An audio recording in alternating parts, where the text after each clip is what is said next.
Welcome to Storytimer. Brenda Ginter, North Judson, Indiana. Brenda Lou Ginter was born on October 20th, 1952. She grew up in Lake Station, Indiana. It's a town very close to Gary, Indiana. It appears almost like a neighborhood of Gary, Indiana. The two blend together. Brenda's parents were Joseph Ginter and Esther Scalf Ginter. She had 3 brothers and a sister. Joan Anna Ida Ginter was born in 1931. Joseph Jr. was born in 1935. The 2 other brothers and Brenda came along later. I'm not sure, but I think Brenda and her brother Dennis were twins. They were in the same class in high school. I found an Edison High School 1969 yearbook, and they are together there in the junior class. Brenda and Dennis would have graduated from high school in 1970 or 1971. Brenda was pretty with dark brown hair. Her middle and high school pictures from Lake Station show a smiling and vibrant young girl with the many changing hairstyles of the time. In 1973, Brenda had a son, Stephen. One newspaper article said that she was separated or divorced from the little boy's father. I didn't find a record of a marriage, but they may have been married. I just didn't find it. There's nothing wrong, of course, with being a single mother, but in the 1970s, she may have told neighbors that she had been married before simply to avoid their harsh judgment. According to a newspaper article, her neighbors in North Judson told the police that she had been married and was divorced and using her maiden name. The fact that they would mention that at all makes me think that she was probably right to tell them that she was divorced. She may indeed have been married, but of course, as I said, I was unable to find a record of it. I was looking for the name of the boy's father and wondering if he could be a suspect. Did he live nearby? I was unable to find out anything about him. Brenda moved to North Judson, Indiana in 1973. Her older sister, Joan Anna Ida Ginter Haverlesko, lived nearby in Winnemac, Indiana.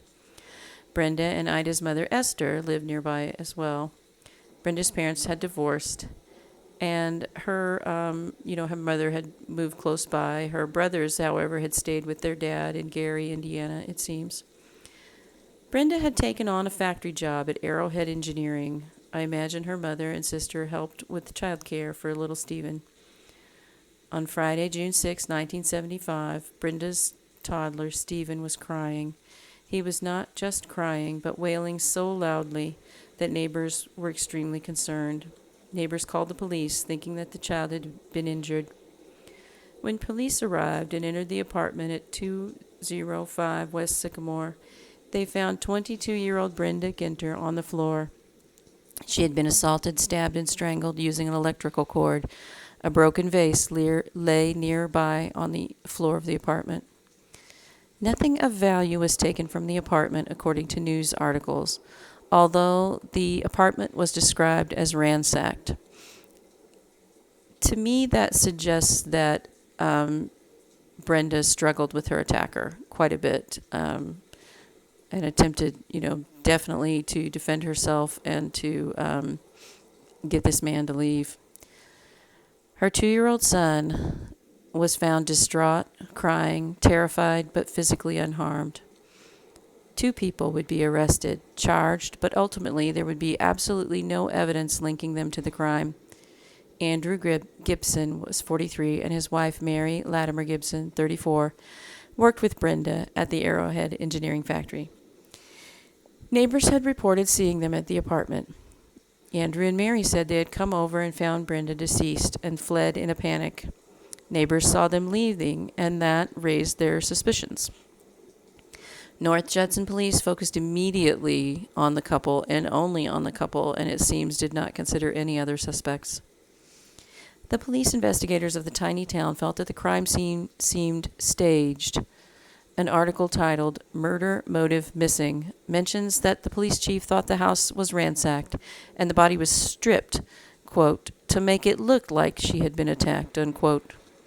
Police Chief Joseph Cadellis said in the article that he doubted tests would show she had been sexually molested. It sounds like he had made up his mind already. I'm not sure how much experience the police chief of tiny North Judson would have had with staged and with real crime scenes, I find it kind of hard to believe that he would have extensive knowledge and experience with staged crime scenes, but of course anything is possible. Mr. and Mrs. Gibson were released from custody in November of 1975, only after police had exhausted all possible avenues of gathering and testing evidence.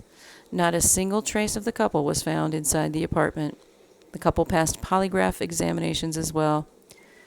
Why did they go to her apartment in the first place? Well, since they worked with her, maybe they went to check on her because she had not come to work. Maybe they had a ride-sharing arrangement and had come to pick her up for work.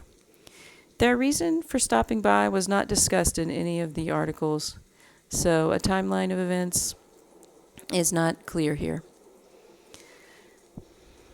What I want to know is, where did serial killer Danny Rouse work in 1975? I really wonder if he worked at Arrowhead Engineering too. He did not live very far away. It's maybe a 25-minute drive. I've been looking everywhere I can possibly think of to find his work history. I find it too coincidental that Brenda is murdered only 25 minutes away from Rouse's 1974 and 1975 victims. And if he worked with Brenda, well, Rouse's last victim, Stephanie Wagner, in 2006, was a co-worker who he strangled and stabbed after being paroled from prison after 26 years of a life sentence for the murder of 5-year-old Jason Learst and the attempted murder of Jason's mother, Catherine Crowley, in 1979 in Wichita, Kansas. He attacked Catherine and Jason with a knife in their home. His 1974 and 1975 victims, Nellie Mikesell and Leila Hildebrand, both of Winamac, were shot at close range. He seemed to enjoy seeing the damage he was inflicting up close. There's also another unsolved shooting eerily similar to Leila Hildebrandt's of a motorist, William H. Nagel, near Wolcott, Indiana, in March of 1977. Nagel was shot late at night with a shotgun at close range through the driver's side window while driving. Wolcott is only a 51-minute drive from Winamac. It could be a copycat killing, but it could be the same perpetrator who was bored one night and went out for a drive. The 1975 murder of Barbara Sue Menzie in LaPorte is so similar to Brenda Ginter's murder that you could swap their names in the newspaper articles. Both had young children at home. Both were assaulted and murdered in very similar ways. I wonder if Barbara's husband worked at Arrowhead Engineering. And I really wonder if Danny Rouse worked there, or if he knew the couple. The various police offices in these small towns did not think any of these crimes were linked at the time, but time, search engines, and data sometimes show us patterns. Danny Rouse lived in tiny Monterey, Indiana. That's only a 25-minute drive, as I said, from North Judson. He's currently serving life sentence for the murder of Stephanie Wagner. He avoided the death penalty in Stephanie Wagner's case by confessing to and providing details about the 1974 and 1975 unsolved cold cases of Nellie Mikesell's and Leila Hildebrandt. Did police save any evidence in Brenda's murder case? Did they save the electrical cord? DNA from her killer could be found on it and possibly on other items. Let's hope that they preserved evidence. Brenda Ginter's case seems potentially solvable. I keep thinking of Stephen. He was not yet 2 years old when his mother was murdered. I hope that he's lived a happy life despite the tragic loss of his mother. Brenda was only 22. There was so much ahead. It was June in Indiana. That's a wonderful time of year. She should have been playing and enjoying the summer together with her son. Brenda should have been here to see her son grow up. She would be 71 as I write this in 2024.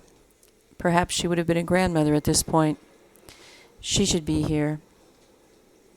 My heart goes out to the Ginter family. Rest in peace, Brenda. If you have information about the murder of Brenda Ginter, please call the North Judson Police Department at 574-772-0000. 5914. If you appreciate this true crime content, please subscribe, share the videos, hit the like button, and also hit the bell icon that will alert you to new uploads of new videos. I'm trying to put together a database of Indiana murders, solved and unsolved, so that it can be used to further these cases as time goes on, and so that they're not forgotten. Thank you very much.